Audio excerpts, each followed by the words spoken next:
Bonjour et bienvenue au webinaire de Faction A sur les recommandations efficaces pour maximiser l'adhésion des utilisateurs de Power BI. Merci de votre participation à ce beau matin glacial de décembre. Chez Faction A, nous sommes toujours ravis de constater, de façon éloquente d'ailleurs tout au long de l'année, que nos formules de webinaire ont été appréciées par tous les participants en grand nombre que nous avons constaté. Donc, merci beaucoup d'être là. On apprécie beaucoup votre participation. Mon nom est André Deblois et pour les 50 prochaines minutes, je serai le modérateur du webinaire. Alors, j'aime toujours commencer par nos prochains événements. Donc, cette année, c'est notre dernier webinaire de l'année 2020. Quelle année d'ailleurs? Il y en aura beaucoup d'autres webinaires ou d'autres événements pour 2021. Donc, nous préparons présentement plein de nouveaux événements pour 2021, dont notamment une belle série de webinaires.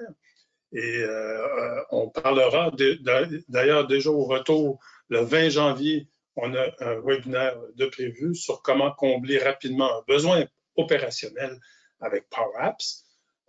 On a aussi le 3 février, donc comment automatiser vos processus opérationnels en utilisant la Power Platform avec une démo de Power Apps également. Et ça sera aussi beaucoup plus avec Power Automate, en fait.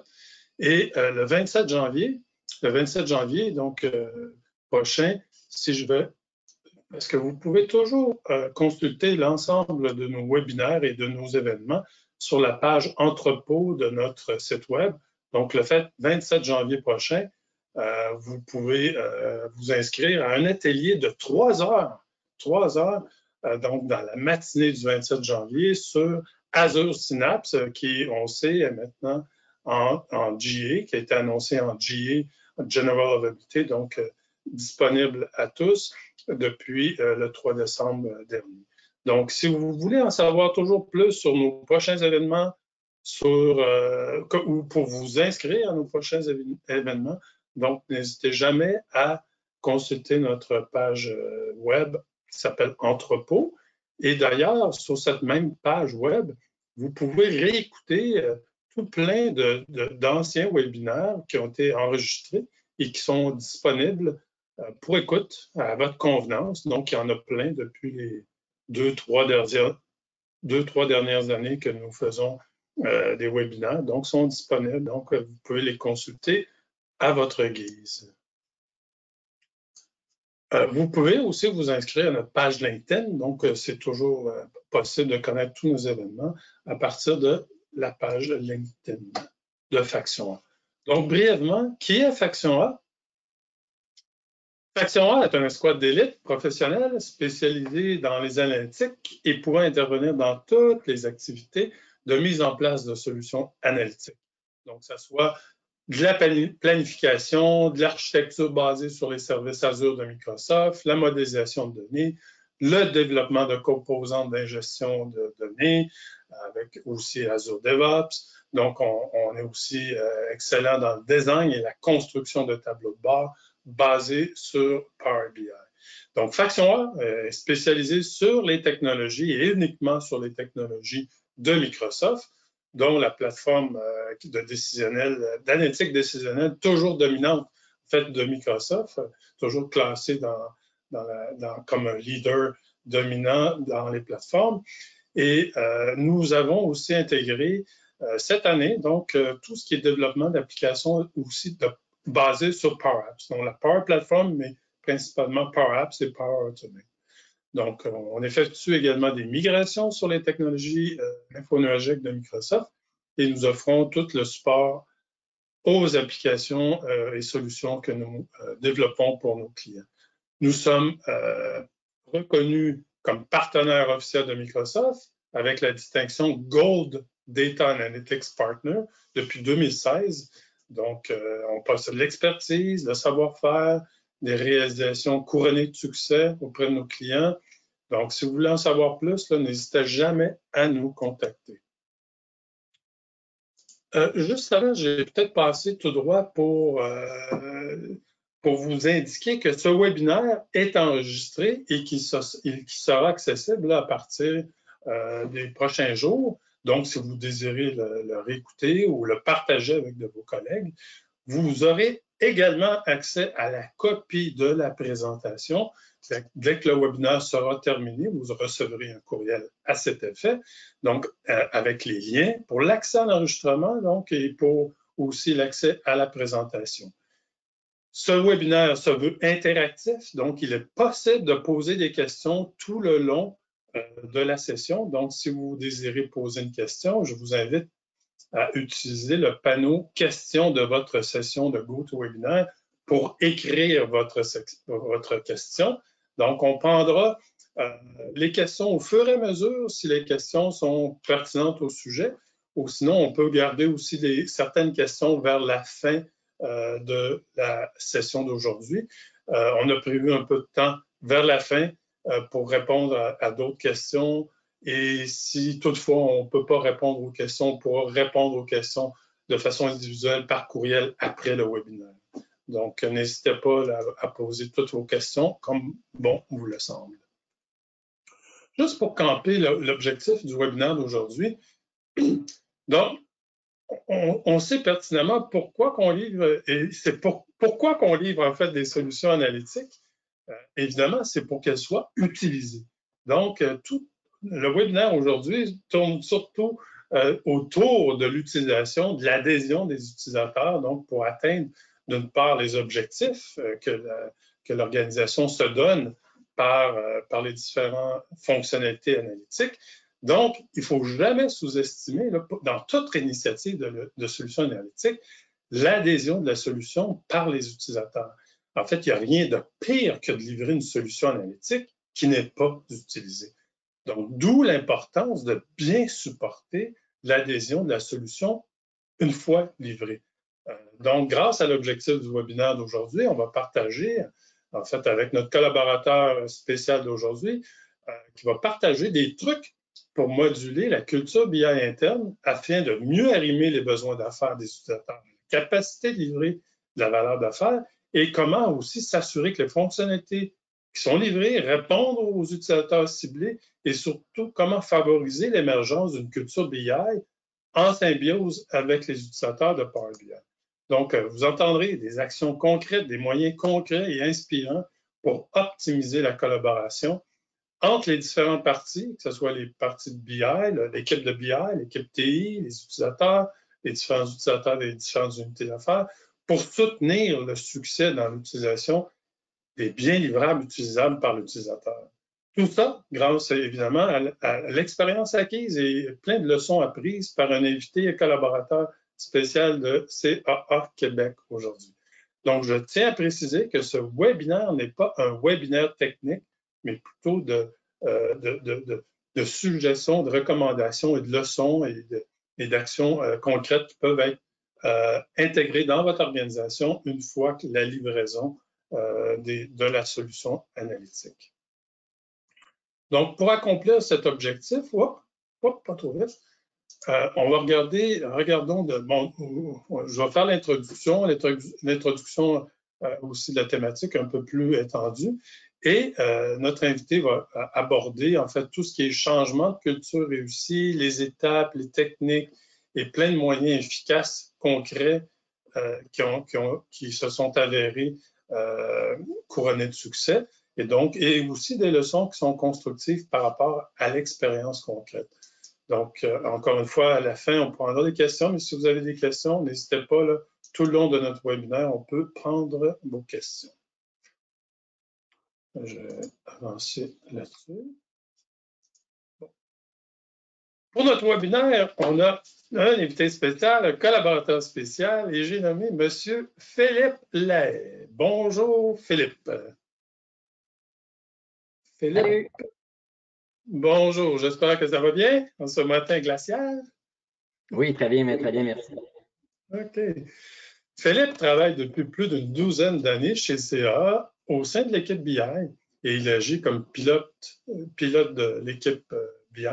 Et en fait, Philippe est même, je pourrais dire, sûrement un des premiers utilisateurs et super utilisateurs de Power BI au Québec, là, carrément.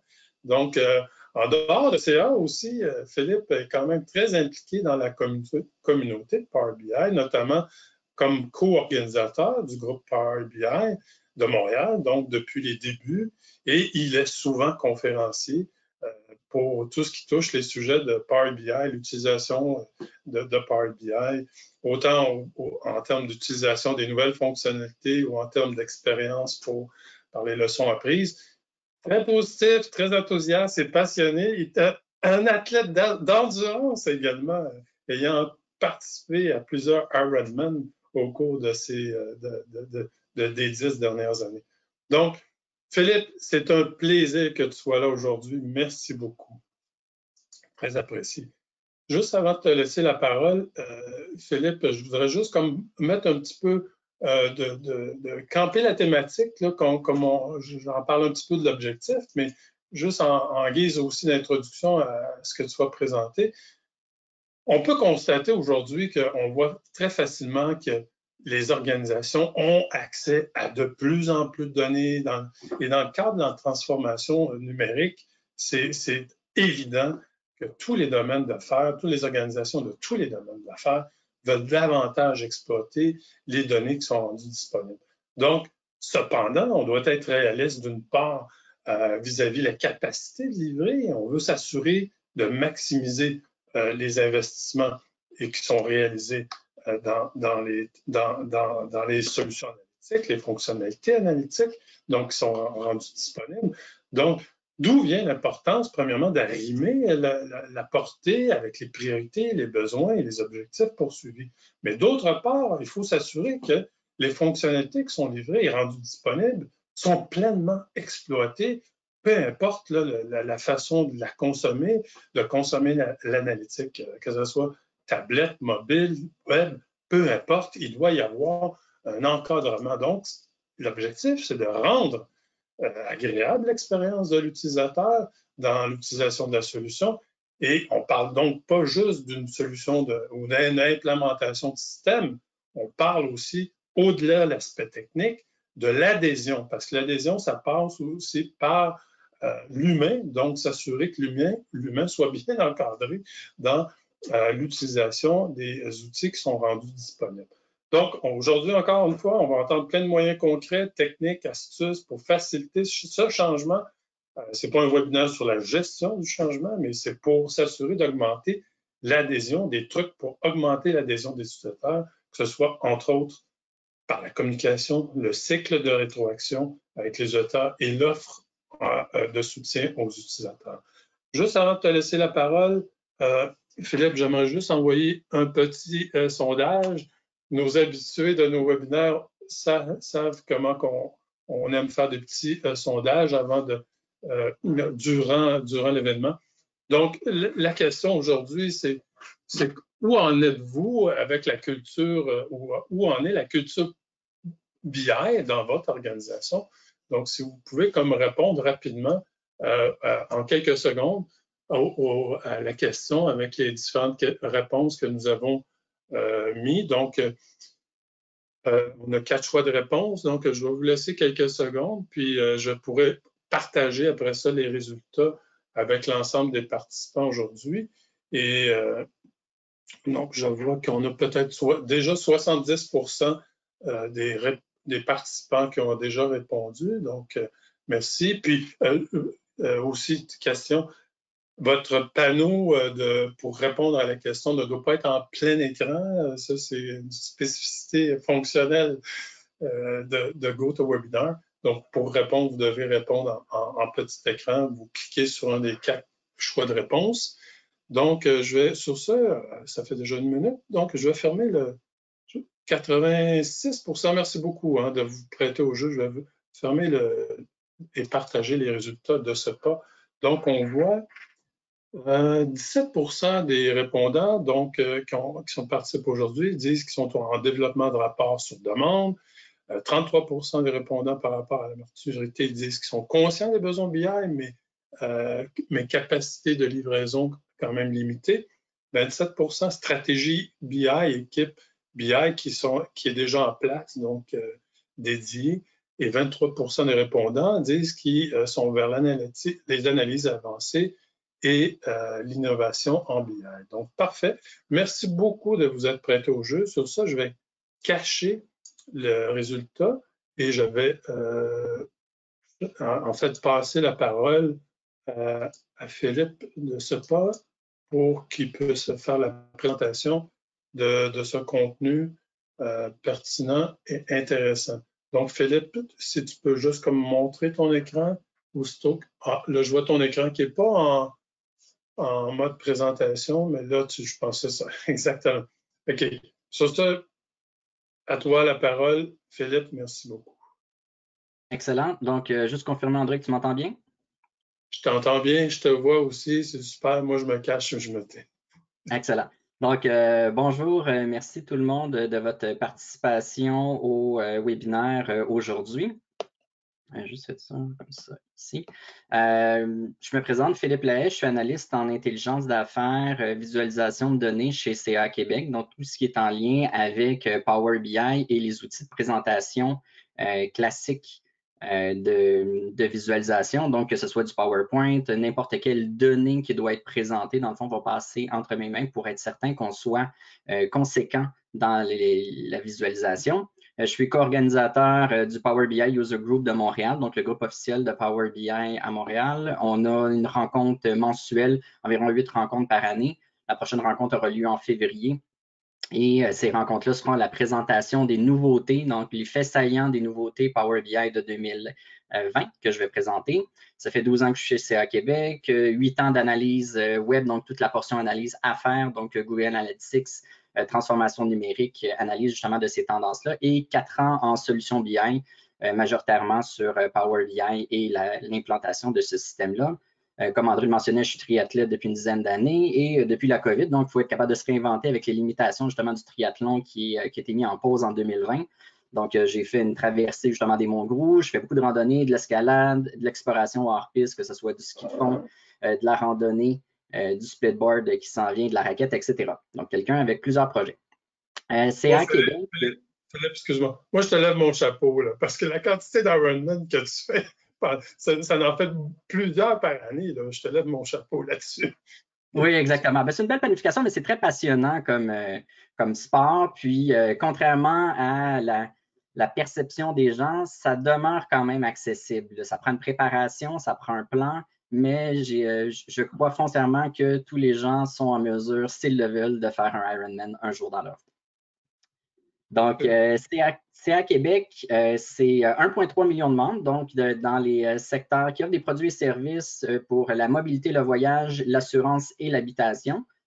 C'est un organisme à but non lucratif aussi. Donc, comme je mentionnais, ça fait 12 ans que je travaille pour eux et dans l'équipe intelligence d'affaires et sur le web autant que sur les solutions BI. La grande question qu'on se pose au niveau de Power BI puis de la culture justement au niveau du BI, c'est comment est-ce qu'on arrive là? Comment est-ce qu'on arrive justement à Power BI en termes de solutions, en termes de fonctionnalités, à quel besoin est-ce que ça répond et comment est-ce qu'on est capable de le vendre dans une organisation?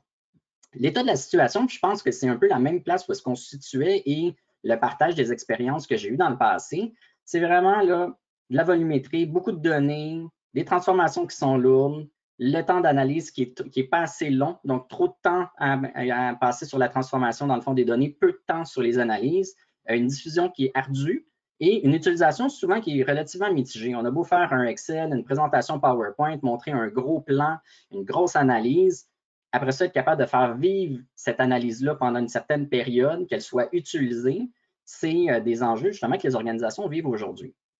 Un des points qui ressort en termes de solutions puis de questionnement, c'est la notion de communication. On essaie le plus possible dans une organisation de rendre accessible l'information, de briser justement cette barrière-là des gens qui ne savent pas quel rapport existe, à quel endroit est-ce que ça se trouve, sous quelle plateforme, comment gérer les accès, etc. Donc, ça prend vraiment une volonté de vouloir définir une stratégie de diffusion, puis en lien avec la diffusion aussi, on a l'évaluation des besoins et de l'utilité. Donc, à quoi est-ce que ça va servir? À quel besoin est-ce qu'on va répondre? Comment est-ce qu'on va le mettre en place? Donc, tous ces questionnements-là font qu'on se dirige vers des solutions qui sont équivalentes à Power BI. Et après ça, un troisième point qui est important à considérer, c'est tout ce qui est la notion justement d'accompagnement puis de valorisation. On a beau avoir le meilleur système, arriver à Power BI, mettre tout en place, s'il n'y a pas d'accompagnement, s'il n'y a pas de valorisation de la donnée, comme André le mentionnait plus tôt, il n'y aura pas d'utilisation au niveau d'un projet BI. Donc, ça va vraiment être la plus grande déception qu'on peut vivre après tant d'efforts, arriver avec des rapports qui ne seront pas utilisés. Donc, il y a 3 points qui sont intéressants dans cette réflexion-là pour arriver justement à Power BI. Le premier, c'est de désensibiliser les utilisateurs aux données. Donc, les utilisateurs sont souvent habitués d'avoir leurs propres données.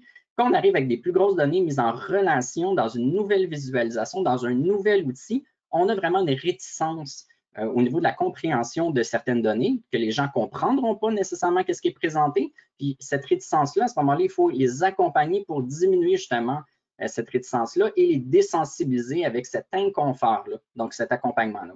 Le deuxième point, dans le fond, c'est orienter les outils, les rapports qui sont présentés pour définir, appuyer des décisions justement stratégiques. Voici le rapport, voici qu'est-ce que je peux faire dire à ce rapport-là, voici comment je peux te montrer comment l'interpréter pour que tu puisses prendre ta décision. Donc, il y a un accompagnement aussi bilatéral qui doit être fait. Donc, on doit être conscient des besoins d'une équipe, d'un utilisateur, pour être capable d'appuyer ses décisions, puis par la suite venir adapter soit le rapport pour appuyer ses décisions ou monter le rapport pour appuyer ses décisions.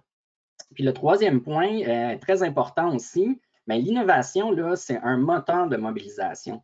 Quand on montre où est-ce qu'on veut aller, même si on n'est pas prêt à le concrétiser à court terme, la notion justement d'innovation va permettre de rassembler les gens puis d'aller chercher justement des partenaires à l'interne qui vont être capables de pousser politiquement aussi ce type de projet-là. Les grandes questions à se poser, les réflexions à avoir, les points à spécifier. La réflexion à la base, là, on arrive tout le temps, comment pourrions-nous diffuser l'information et sortir de la production des rapports descriptifs? C'est vraiment un état de base où est-ce que la plupart des organisations se retrouvent aussi. On fait des rapports à Excel, on transforme des données à gauche, à droite, on exporte des bases de données, on fait de la transformation pour arriver à une analyse par la suite. Ce n'est pas la vocation finale d'une équipe en intelligence d'affaires, ce n'est pas la vocation d'une organisation en termes de type d'analyse avancée qu'ils veulent effectuer. Les rapports descriptifs, ça devrait être automatisé, ça devrait se faire par la bande, on n'y pense plus vraiment, ça se fait par la suite, puis on veut se concentrer sur de l'analyse et non des éléments justement descriptifs. Les besoins, il faut se poser la question, qu'est-ce qu'on a comme besoin de diffusion? Qui sont les utilisateurs? Quelle sera la portée de ces éléments-là? Comment est-ce qu'on va rendre cette information-là accessible? Donc, la plateforme Power BI Service, en ligne, la gestion des accès, est-ce que c'est des applications, des espaces de travail? Est-ce qu'on va le mettre dans SharePoint? Est-ce qu'on va le mettre dans Teams?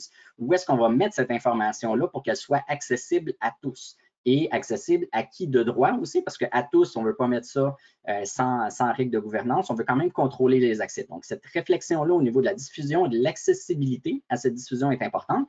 Puis le troisième point, l'utilité. Donc, être en mesure de dire ce rapport-là répond à tel besoin, ce rapport-là peut répondre à plusieurs besoins, puis plusieurs besoins peuvent être répondus par rapport à différents rapports aussi. Donc, se questionner toujours sur la notion d'utilité, quel est l'objectif de ce rapport-là? L'optimisation, c'est quelque chose qu'on travaille aussi, surtout avec la COVID maintenant. On se re-questionne en disant, est-ce qu'on en a réellement besoin? Est-ce que les efforts sont conséquents avec l'utilisation qui va être faite? Est-ce que le gain est significatif? Donc, être capable de revoir et de se questionner justement pour simplifier ces processus-là qui sont en lien avec la diffusion, l'accessibilité, l'utilité, etc. Et par la suite, un des points là, les plus oubliés, selon moi, c'est l'uniformisation. Il faut définir à ce moment-là, première chose, des règles de gouvernance. Quand on parlait de l'accessibilité, qui a accès à quoi, pourquoi. Mais un deuxième point, toujours oublié, établir une image de marque pour les visualisations. C'est beaucoup trop facile de mettre en place des rapports pour une ligne d'affaires, un secteur d'affaires, une équipe, un besoin. Et par la suite, on va arriver sur un autre rapport un peu équivalent, des visualisations complètement différentes. Un menu à ce moment-là déroulant différent.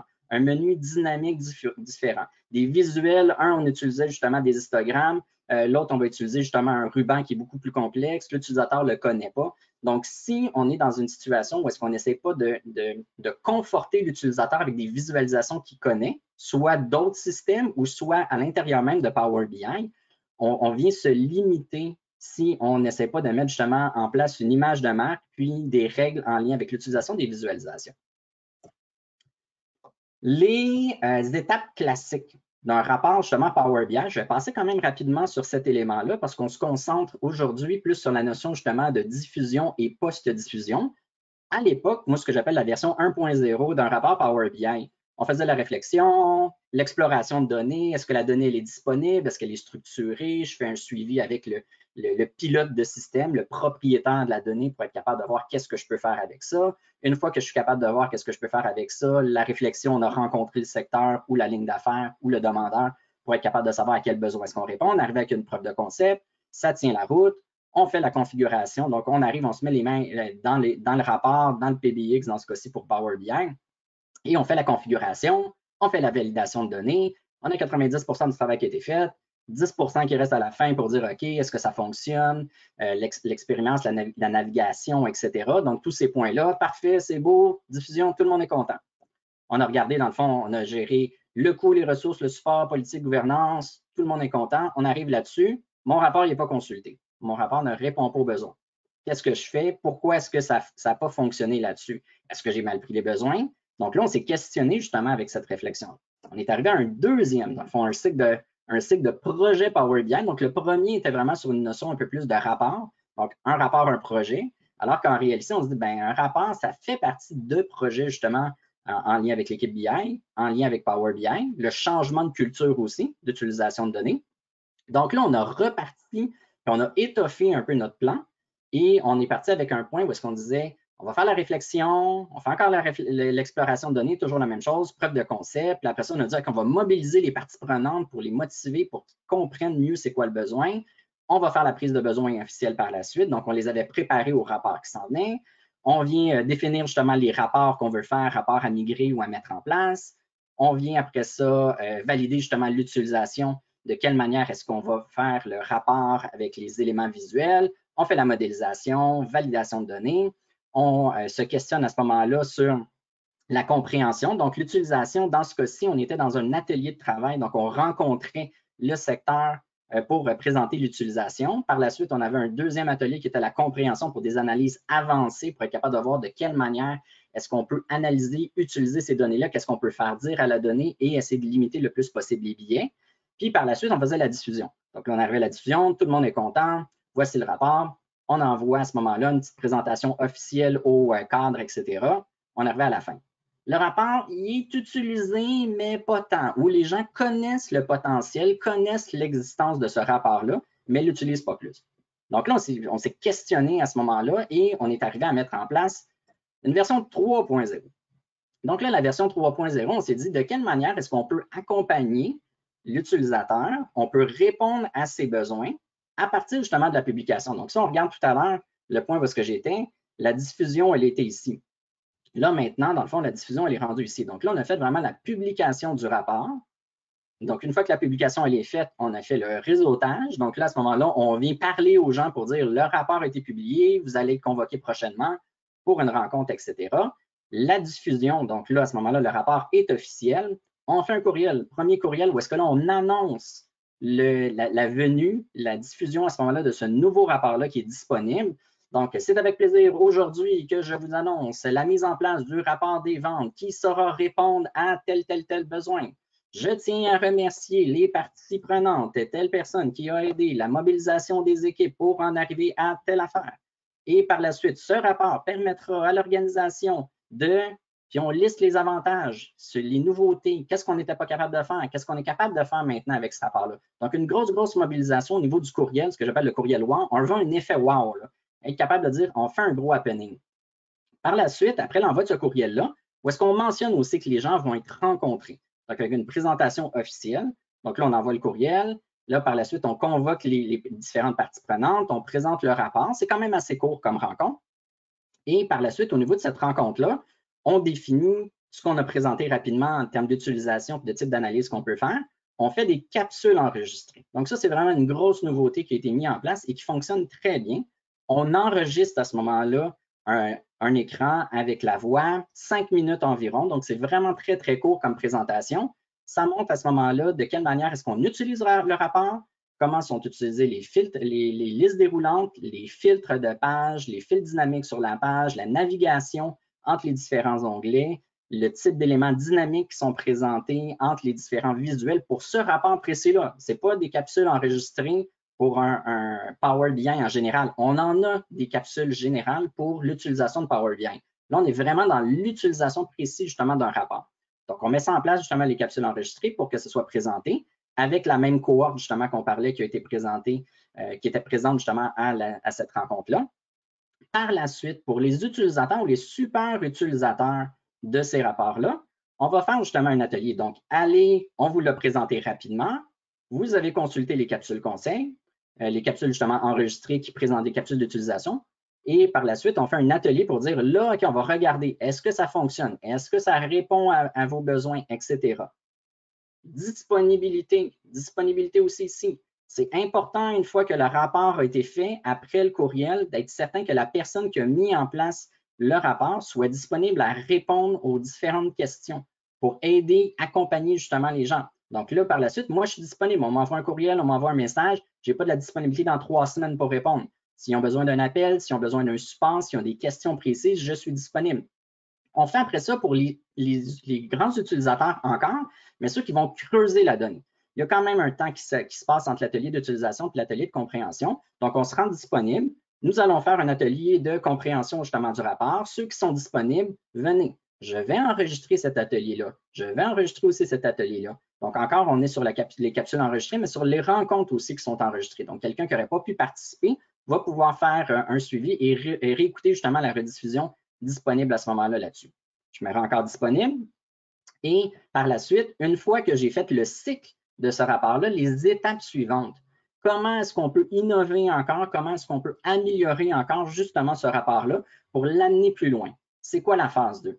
À quel besoin est-ce qu'on pourrait répondre par la suite? Et en ayant fait ça, la première des choses qu'on va voir, c'est est-ce qu'on répondait aux besoins initiaux? Parce que si on retourne en arrière sur les différentes réflexions, il y a eu la prise de besoin jusqu'à la diffusion. Et la prise de besoin encore ici, elle existe encore. Donc, elle est juste dans une étape antérieure. Donc, ici, on arrive à faire, en faisant ce cycle-là, être capable de valider qu'on répond bien aux besoins. On a validé que les gens comprennent bien le rapport et que l'information soit accessible, qu'on soit disponible et qu'ils puissent utiliser justement cette information-là, ce rapport-là, pour arriver à quelque chose de concret. Ça entraîne justement un changement de culture. Parce qu'on parlait justement d'éléments de la culture BI, le rapport Power BI, on n'est plus nécessairement dans des rapports Excel, on est dans des visualisations qui sont dynamiques, on est dans plusieurs rapports qui ont été rassemblés à un seul endroit, une actualisation qui est quotidienne, une donnée qui est relativement instantanée. Il faut mobiliser justement les parties prenantes, les différentes personnes qui vont servir à produire la donnée, à rendre disponible la donnée, utiliser cette donnée-là, et par la suite prendre une décision avec cette donnée-là, doivent avoir été mobilisés. Donc, tout ce qui est notion justement de réseautage, c'est très important de garder ces personnes-là informées, qui fassent partie justement de la réflexion, de la prise de besoin, puis essayer de n'oublier personne dans cette réflexion-là. C'est important aussi quand l'utilisateur va arriver au niveau d'un rapport Power BI, tout est rassemblé ensemble. Donc là, il faut être capable de le rassurer pour qu'ils comprennent c'est quoi le parcours de la donnée, comment la donnée elle est arrivée justement dans ce rapport-là, comment elle a été nettoyée, où sont les règles d'affaires, où est la documentation. Donc, tout cet élément-là, pour être capable d'avoir une adhésion au rapport, la personne doit comprendre justement la donnée, puis qu'elle ne pense pas justement que cette donnée-là est arrivée un peu par hasard avec une règle de transformation un peu nébuleuse, des règles d'affaires qui n'ont peut-être pas été respectées. Donc, la personne a besoin justement d'être convaincue et d'être rassurée. On valide aussi l'utilité et la compréhension. À quoi est-ce que ça sert justement ce rapport-là? Ce point-là, justement, et on doit être en mesure de dire à quoi est-ce que vous allez utiliser ce rapport-là, à quel escient vous allez l'utiliser, puis qu'est-ce que vous êtes capable d'interpréter avec ça. Donc, moi, je vais demander justement à un utilisateur, hey, si tu regardes cette donnée-là, qu'est-ce que tu es capable de faire dire à cette donnée-là en relation avec l'autre? Pour être certain, donc, je valide que le rapport est utilisé, qu'il sait comment l'utiliser, qui est capable de comprendre la donnée qui est présentée suite à un filtre, suite à un élément dynamique qui a entraîné justement un filtre, une surbrillance, peu importe, et que la personne soit capable justement de bien comprendre cette donnée-là. Ça démontre aussi une volonté et un état, vous devez être dans un état d'ouverture, d'empathie et de disponibilité. Donc, moi, il n'y a pas de mauvaise question. Pose-moi les questions que tu te poses, même si tu me l'as posé 3 fois, repose-moi-la encore. Une question générale, tu ne sais pas si le rapport répond à tel besoin, pose-moi-la quand même. Puis moi, ce que j'aime le plus, c'est les questions impossibles. Ouais, mais ça, là, on ne sera pas capable de le faire. OK, qu'est-ce que tu penses qu'on ne sera pas capable de faire? Qu'est-ce que j'aurais besoin? Quels sont les requis pour être capable d'arriver à quelque chose d'impossible selon la perception justement de l'utilisateur? Donc, ces questions-là, justement, cette ouverture-là, c'est très important là-dessus. On a 3 sphères que j'ai présentées ici qui représentent un peu ces éléments-là. La gestion de la capacité, c'est qu'est-ce qu'on est capable de produire, qu'est-ce que l'utilisateur est capable d'avoir comme rapport. La définition justement des besoins. Donc là, on dit qu'est-ce qu'on est capable de faire, qu'est-ce qu'il est capable d'utiliser, qu'est-ce qu'il a besoin réellement. D'un autre côté, si je produis 50 rapports, bien, premièrement, je n'ai pas la capacité de produire 50 rapports. Deuxième chose, si je produis 50 rapports, au niveau de la définition des besoins, mon utilisateur n'a pas besoin de 50 rapports et mon utilisateur, au niveau de lui, de sa capacité, n'aura pas le temps de consulter justement 50 rapports. Tout ça pour arriver après ça avec la valorisation de la donnée. Donc, on a mis à ce moment-là la donnée vraiment en place et c'est cette donnée-là, justement, qui va être capable d'entraîner un changement, l'effet, justement, ce que j'appelle l'effet Power BI, qui dit on est rendu ailleurs. Donc, tous ces éléments-là, à ce moment-là, vont aider à l'adhésion. Donc, comme je le mentionnais, c'est planifier justement l'adhésion. Donc, ça n'arrive pas tout seul des rapports qui sont consultés et des rapports qui sont utiles. Les techniques. On en parle justement de dire comment est-ce qu'on fait pour être capable de convaincre l'utilisateur, de répondre aux besoins justement de l'utilisateur. L'élément de communication, c'est, comme vous avez vu dans les différents cycles que j'ai présentés, c'est très, très fort. Donc, on va avoir vraiment une communication rapprochée, un esprit de collaboration. Donc, c'est vraiment là, il faut favoriser vraiment un climat où est-ce que la personne me fait confiance, je lui fais confiance, je suis ouvert, je suis disponible. Puis, dans les communications que je vais faire avec ces différents intervenants-là, ça va toujours être positif. On est toujours en mode solution. On est toujours, bien, les systèmes, c'était tout croche avant, c'est pas grave. On va définir c'est quoi les règles d'affaires, on va les nettoyer. On va être certain que le rapport présente des données qui sont fiables.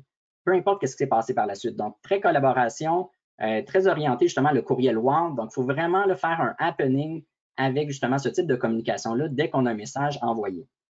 L'accessibilité. Donc, comme je disais, il faut planifier du temps pour être disponible. Donc, soit par les ateliers, soit par les appels, soit être capable de relancer justement les gens pour démontrer qu'on est disponible, qu'on s'intéresse justement à leurs besoins parce qu'on est là pour les aider dans le cas d'une équipe BI sur la production de ce type de rapport-là. Privilégier justement les enregistrements, c'est facile pour quelqu'un de ne pas être présent avec les horaires qu'on a, avec le nombre de rencontres qu'on a maintenant. Il y a des conflits tout le temps.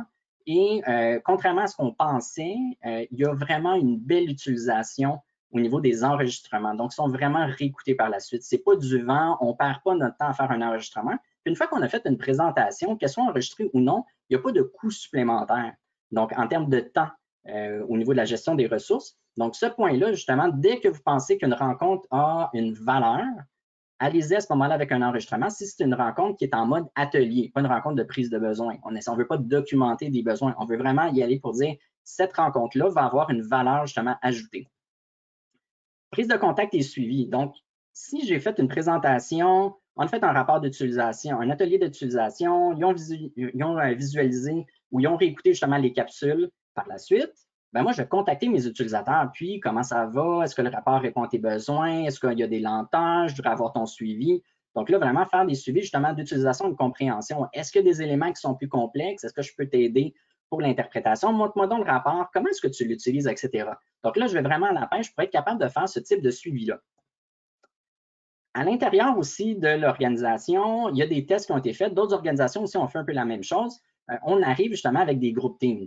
Donc, un groupe Teams Power BI où est-ce qu'on présente les nouveautés, où est-ce qu'on présente la documentation, elle est présente, où est-ce qu'il y a les enregistrements qui sont présents aussi pour que les gens puissent savoir comment ça fonctionne Power BI, c'est quoi les nouveautés, c'est quoi les nouvelles visualisations, parce qu'une nouveauté Power BI ne veut pas dire une nouvelle publication de cette nouveauté-là. Il faut planifier la nouveauté, planifier la diffusion de cette nouveauté-là pour être certain que ça réponde bien à la compréhension et l'utilisation justement de l'utilisateur. Puis le focus group, bien ça, c'est aller à la pêche. Une fois qu'on a un rapport qui a bien fonctionné et qu'on a des super utilisateurs, mais on va aller à ce moment-là aller regarder pour dire hey, est-ce que tu peux me donner du feedback? Est-ce que vous avez un groupe d'utilisateurs, 3-4 utilisateurs d'un rapport? On voudrait savoir de quelle manière est-ce que vous voudriez améliorer, changer les aspects positifs, les aspects négatifs d'un rapport pour avoir justement cette vision-là un peu plus neuve parce que nous, on baigne dans Power BI, nous, on baigne dans une culture BI. Donc, on pense donner la volumétrie, mais des fois, au niveau de l'utilisateur, bon, on peut en perdre. Donc, c'est important à ce moment-là d'aller rechercher justement ces utilisateurs-là. Philippe? Oui? On a eu quelques questions, puis peut-être c'est juste ça. Écoute, ton pain, c'est bon, Philippe. Puis peut-être juste prendre une question. On a eu Alex qui demandait comme les plus grandes réticences au changement et comment suggérez-vous de les adresser.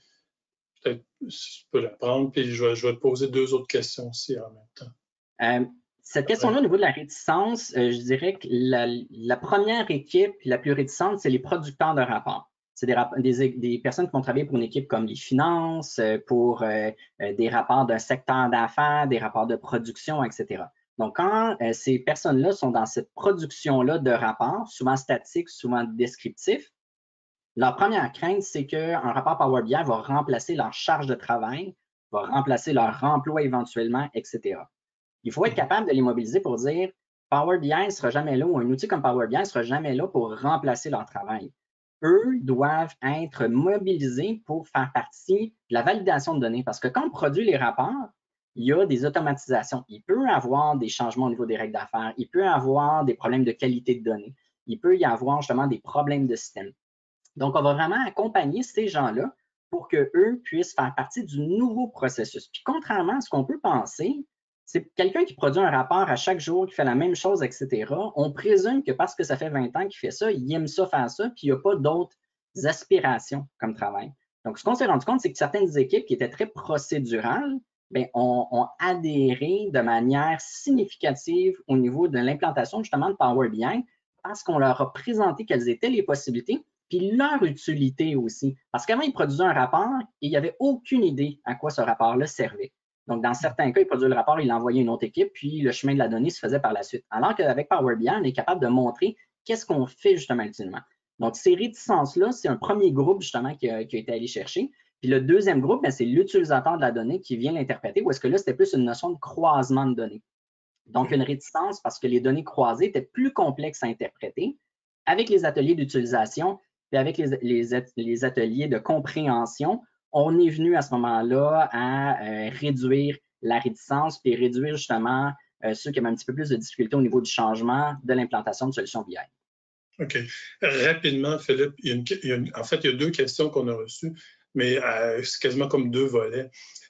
Quand la communication est faite par rapport à un nouveau rapport et tout ça, et même la capsule là, qui est l'enregistrement, c'est quoi la durée comme idéale pour l'enregistrement? Ça, c'est Olivier qui demande ça. Et on a aussi Roberto qui demande, bon, quand le rapport est fait, est-ce que vous suggérez de préciser ce que le rapport ne fait pas aussi également? Donc, rapidement, Philippe. Oui, je vais y aller avec la deuxième question en premier. Donc, les limitations dans le courriel d'annonce, il faut vraiment être capable de dire c'est quoi les nouveautés, ça répond à quel besoin, c'est quoi les limitations aussi, puis qu'est-ce qui s'en vient par la suite. Donc, c'est vraiment 4 éléments, moi, que je mets toujours, puis le remerciement. Il faut absolument qu'on soit capable de remercier des équipes. Si on peut nommer des personnes précises, je les mets toujours dedans. Mais quand on arrive justement au niveau des limitations, on ne veut pas que le rapport entraîne un biais en termes d'interprétation. C'est souvent ce qui va définir la prochaine étape aussi. Parce que si on dit que ce rapport-là ne permet pas de, ce besoin-là sera revu par la suite dans une étape subséquente, une phase subséquente, etc. Il ne faut pas avoir peur de dire ce que le rapport ne fait pas, parce que ce n'est pas vu d'un aspect négatif quand on le nomme, mais c'est plutôt planifier puis préparer justement la prochaine étape. Le temps de la durée de la capsule conseil, je ne sais pas si c'est exactement soit le temps d'enregistrement. Moi, je parle environ 5 minutes.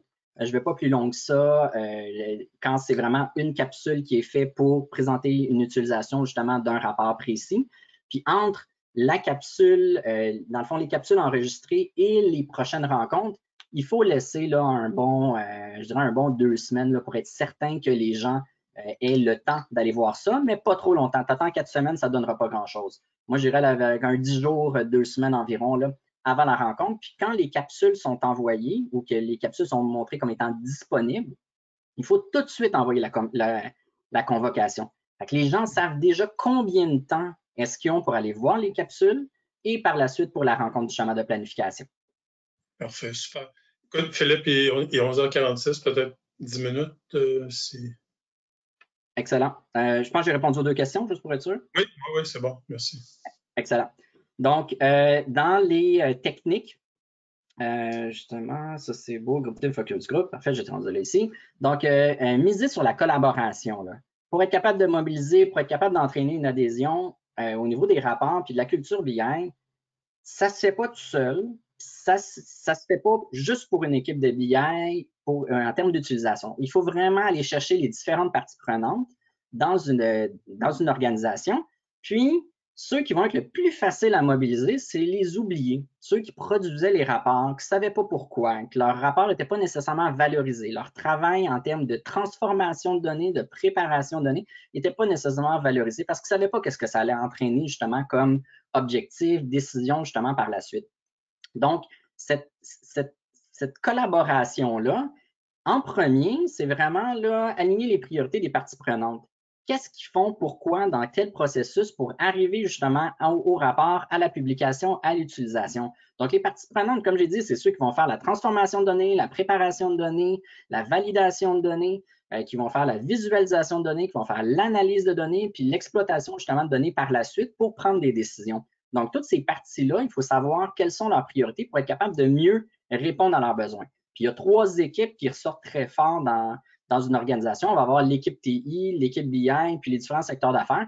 Ça change un peu d'une organisation à l'autre, mais en bout de ligne, il y a quelqu'un qui est en charge de la gestion de la donnée au niveau des systèmes, l'analyse de la donnée, puis la consommation justement de la donnée pour de l'aspect décisionnel. Donc, il faut être certain d'impliquer justement ces 3 parties-là dans la planification justement du rapport, dans les communications, puis on ne va pas prendre pour acquis que l'équipe TI qui font la gestion de données, ils l'ont géré de telle manière. Il faut vraiment aller à la pêche, il faut vraiment prendre contact avec ces personnes-là pour les mobiliser dans un rapport. Aujourd'hui, dans le fond, vous avez entendu plusieurs points qui étaient en lien avec l'élément de culture, l'élément de changement. Il y a des sujets que je n'ai pas abordés. Là. Ce qui était la configuration justement des solutions BI, là, Power BI, Teams, par la suite, où est-ce qu'on héberge les informations, où est-ce qu'on héberge les capsules conseils. C'est toutes les capsules justement de présentation enregistrées. C'est tous des éléments à ce moment-là qui doivent être revus en termes d'information, puis qui doivent être réfléchis par rapport aux besoins et aux ressources d'une organisation. La mise en place de la gouvernance aussi, on en parle, il faut mettre ça quelque part. Tout le monde en parle, mais personne n'est bon. C'est difficile justement la gouvernance. On a de la difficulté aussi. J'en ai pas discuté aujourd'hui. C'est un sujet en soi, justement, la gouvernance au niveau d'une culture BI puis des données, justement, dans une organisation. J'en ai pas mentionné. Puis la gestion au sein de projet, bien, savoir comment est-ce qu'un projet doit avancer, les étapes, etc. Je l'ai monté justement rapidement en termes d'essence pour dire quels étaient les objectifs, mais je ne l'ai pas mentionné aujourd'hui. Si je vois ici un des points qui ressort beaucoup au niveau de l'adhésion, de l'utilisation puis de la satisfaction, c'est la gestion des attentes, minimiser justement les irritants. Puis, parce que Power BI, là, c'est très, très, très populaire, là, très, très, très, très populaire. Je ne le répète jamais assez. Les gens en veulent, ils veulent avoir un rapport qu'une autre équipe, eux, ils veulent avoir l'attention, l'effort, l'accompagnement que les autres équipes ont eu. Donc, on dit les rapports, ils en veulent 25 pour demain. Mais pour être capable de gérer les attentes puis minimiser les irritants, poser des questions pour répondre à ton besoin, voici les requis. Oui, mais pourquoi? Pourquoi est-ce que tu veux avoir ce rapport-là? À quel besoin est-ce que ça va faire? Est-ce que tes données sont uniformes? Est-ce qu'elles sont déjà structurées? Est-ce qu'elles sont déjà prêtes à l'exploitation?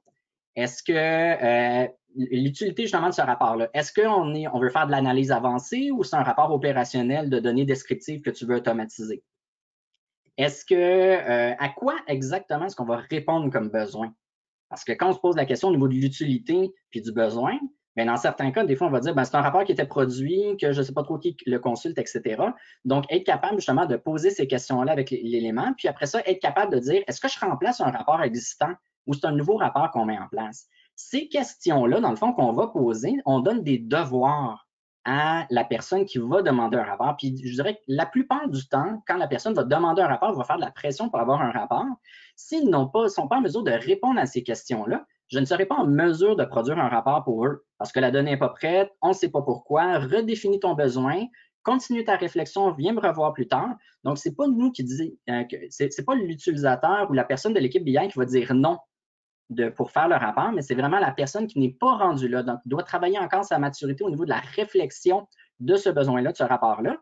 Puis, on vient justement gérer les attentes. Puis, l'irritant, c'est pas moi qui ne peux pas te produire ton rapport, c'est toi qui n'es pas encore rendu au moment et qui n'as pas fait tes devoirs encore, puis tu n'as pas tes données préparées pour que je puisse répondre justement à ton besoin.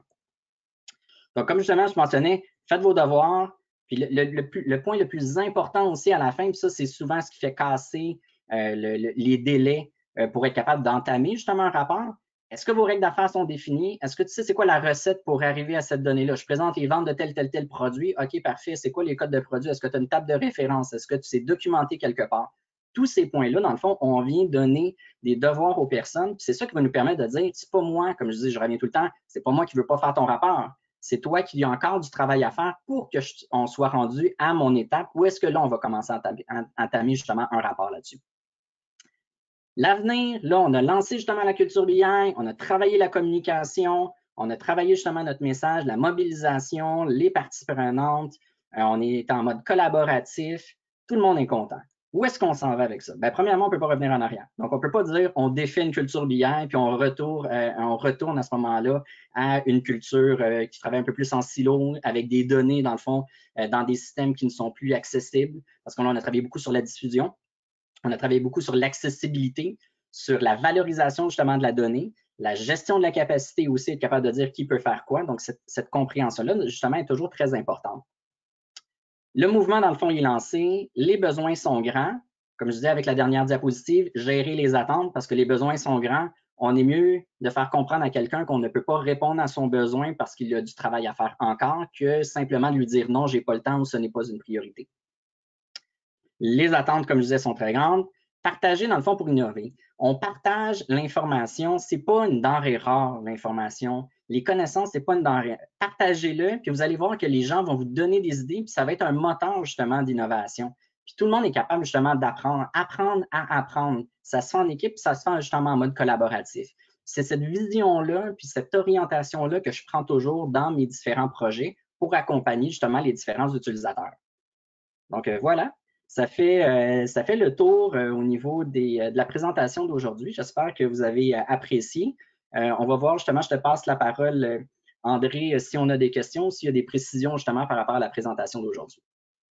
Eh bien, écoute, merci beaucoup, Philippe. C'est grandement apprécié d'être venu partager là, des leçons, ton expérience concrète dans le domaine et même avec des bonnes suggestions comme les capsules vidéo, c'est très bon. Je sais qu'il y avait d'autres matériels après ça, puis en fait, c'est des annexes. Dans la présentation que vous allez recevoir, on a mis des annexes donc pour soutenir ou préciser certains éléments donc, que vous pourrez prendre en compte. On a mis aussi des liens de référence, donc ça peut être des fois pertinent pour en apprendre plus là, sur le sujet d'aujourd'hui.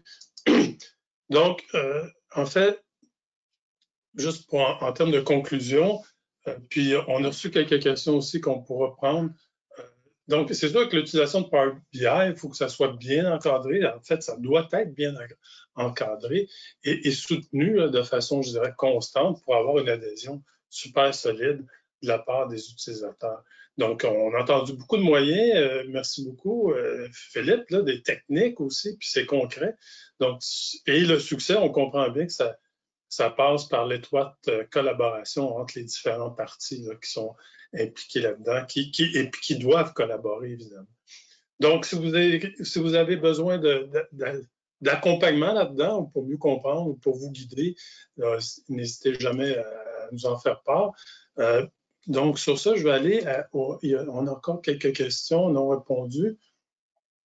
Je vais juste avancer. Donc, on a une question de la part, en fait,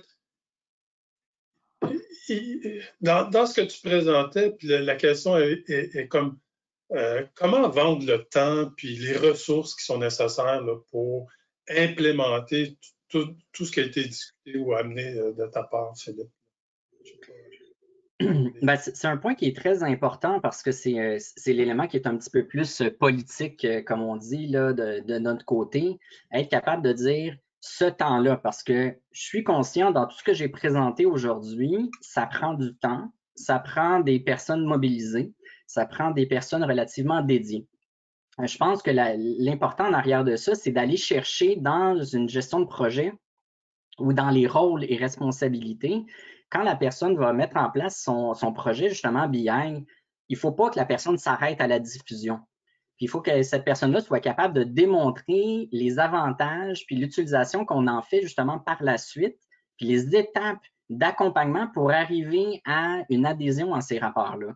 Puis c'est être capable soit de définir une personne. Dans mon organisation, c'est moi qui est en charge de Power BI. Mais ce n'est pas moi qui présente au secteur. On a des traducteurs d'affaires, on a des personnes responsables qui, eux, vont faire la présentation. Mais au niveau de Power BI, moi, je vais les accompagner. Donc, je vais souvent moi, être plus en collaboration justement avec eux pour être capable de les aider. Donc, ça, il faut être capable de démontrer le coût d'une adhésion limitée, d'une utilisation limitée d'une solution BI. Une solution BI, ça coûte cher, ça prend du temps. Si on arrive à la fin et ce n'est pas utilisé, bien, ça a coûté cher pour rien. Puis cette dépense-là, dans le fond, elle était inutile, puis on doit retravailler justement dessus. Donc, être capable de démontrer dès le départ l'importance de prendre le temps de suivi, d'accompagnement, puis être vraiment dans un mode collaboratif, puis anticiper justement par la suite les phases subséquentes. C'est vraiment ça que je dirais là, le plus important. Puis c'est vraiment, vraiment de la politique. Il faut être un bon communicateur, mais il faut être capable de démontrer, comme je dis, le coût d'une utilisation mitigée d'un rapport ou d'une solution BI qui a été mise en place. Okay. On va prendre une dernière question. Il est déjà 11h58, puis je voudrais juste comme s'assurer qu'on finisse pour midi. Puis, c'est pas nécessairement une question par rapport à ce que tu as livré aujourd'hui. Par contre, étant donné que tu connais très bien Power BI, Philippe, je pense que la question peut être pertinente parce que c'est Roberto qui demande quel est votre positionnement sur l'hyper-paramétrisation des rapports Power BI? Comment atteindre le juste assez des paramétrisations qui sont demandées par les utilisateurs? Donc, tu sais, c'est quoi la balance, là, finalement, là-dedans? Bien, il y a une balance en premier au niveau de la volumétrie puis de la performance. Donc, moi, un des premiers bloquants va être le fait de dire, quand on fait la preuve de concept, est-ce que ça fonctionne? Si on met énormément de données à la disposition de l'utilisateur, puis le rapport, il va spinner pendant 2 minutes, ça ne donne pas grand-chose. L'utilisation, dans le fond, elle va être relativement mitigée, puis ça va être un des facteurs, justement, de non-adhésion. C'est être capable d'être conscient au niveau de l'utilisation finale du besoin, de quelle manière est-ce que cette personne-là va utiliser le rapport. Puis en fonction de ça, on va définir quels sont les paramètres. Donc, les paramètres de présentation, de filtrage, de volumétrie de données, le détail de la donnée, dans le fond, la granularité, pour utiliser un anglicisme justement là-dessus, on va l'évaluer en fonction des besoins. C'est nous qui va, c'est vraiment le gestionnaire, le chargé de projet pour le rapport Power BI qui va proposer à l'équipe. Donc, ce n'est pas l'équipe qui dit « moi, je veux un fil qui va me présenter ça ». C'est en fonction de son besoin, on va leur proposer justement différentes alternatives et on va présenter aussi en même temps le fait de dire si je te mets ça, il n'y aura plus de performance. Donc, il faut être capable de faire justement le juste milieu là-dedans, mais il ne faut pas prendre pour acquis la liste de demandes que l'utilisateur va faire pour dire je veux ça, ça, ça, ça, ça, ça, ça. En réalité, dans certains cas, si c'est juste du ad hoc, on va le séparer déjà dès le départ. Donc, c'est vraiment un enjeu justement de communication, mais y aller vraiment avec les besoins, puis y aller en mode proposition, puis je parlais collaboration, ça va être une discussion ouverte. C'est pas, il me demande ça, je vais le donner absolument. Je vais poser des questions, puis je vais valider l'utilisation qui va en être faite. OK, super. Écoute, merci beaucoup de ta participation, Philippe. On a reçu beaucoup de merci beaucoup, puis excellente présentation, Philippe. C'est riche en informations, donc merci beaucoup de ta collaboration. C'est très apprécié. Merci à tout le monde aussi les participants. Merci à vos questions posées. Il y a peut-être une question ou deux qu'on n'a pas répondu, donc on va répondre après coup. Donc, merci beaucoup. Ceci complète notre webinaire aujourd'hui. Pour terminer, j'aimerais juste vous envoyer un petit sondage sur votre appréciation du webinaire aujourd'hui. Donc, si votre opinion compte toujours pour nous, puis donc, si vous pouvez juste prendre un petit clic là-dessus, on l'apprécierait beaucoup. Encore une fois, vous allez recevoir le lien donnant accès à la copie de la présentation et l'enregistrement sera accessible dans les prochains jours. Donc, si vous désirez le partager. Si vous avez d'autres questions supplémentaires, là, je vous invite à nous contacter en utilisant les coordonnées qui seront incluses dans le courriel de suivi. Un gros merci de votre participation. Au nom de Faction A, nous vous souhaitons, malgré les circonstances, de passer de joyeuses fêtes.